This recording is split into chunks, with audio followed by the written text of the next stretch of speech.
And President Biden announced he is pardoning all Americans convicted of simple marijuana possession under federal law. He's also asking the Attorney General to start the process of reviewing how the drug is classified under federal law.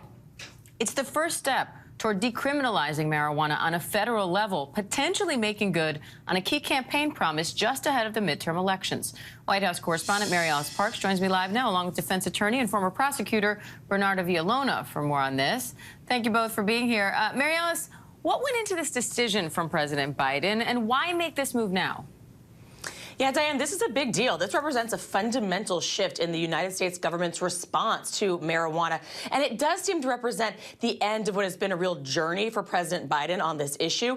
Remember, on the campaign trail, he found himself apologizing for his work as a senator with the 1994 a crime bill that a lot of people said led to real mass incarceration around the country. He said on the campaign trail he wanted to work to make amends for that. He wanted to work to make sure that drug offenses were not charged in the same way, simple drug offenses were not charged in the same way. And yesterday, he said he believed that this was the right and beginning fundamental sort of starter step in trying to chip away at racial disparities in our criminal justice system. So a lot of questions right now about whether the timing is coincidental, close to the midterms, but this has been something the president has been talking about for a while. Now, Bernardo, officials say there are no individuals currently in federal prison solely for simple possession of marijuana. So what practical impact would these pardons have?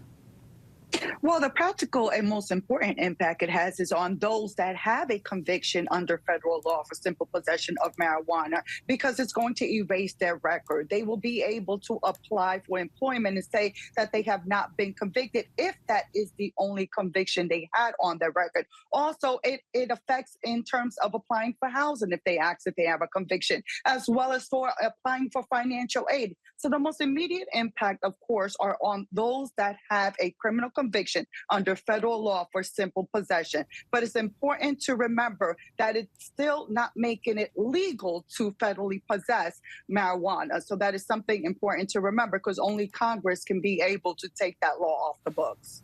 Mary Alice, how much bipartisan support is there for decriminalizing marijuana on a federal level? And is that something we could see, legalizing it? Is that something we could see Congress take action on?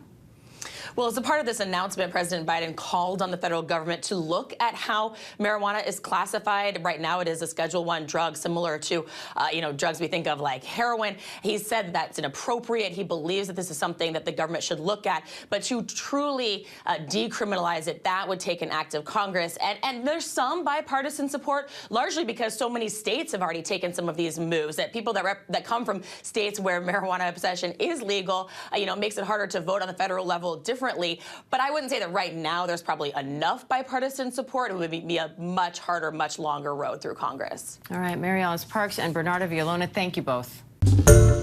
Hi, everyone. George Stephanopoulos here. Thanks for checking out the ABC News YouTube channel. If you'd like to get more videos, show highlights, and watch live event coverage, click on the right over here to subscribe to our channel. And don't forget to download the ABC News app for breaking news alerts. Thanks for watching.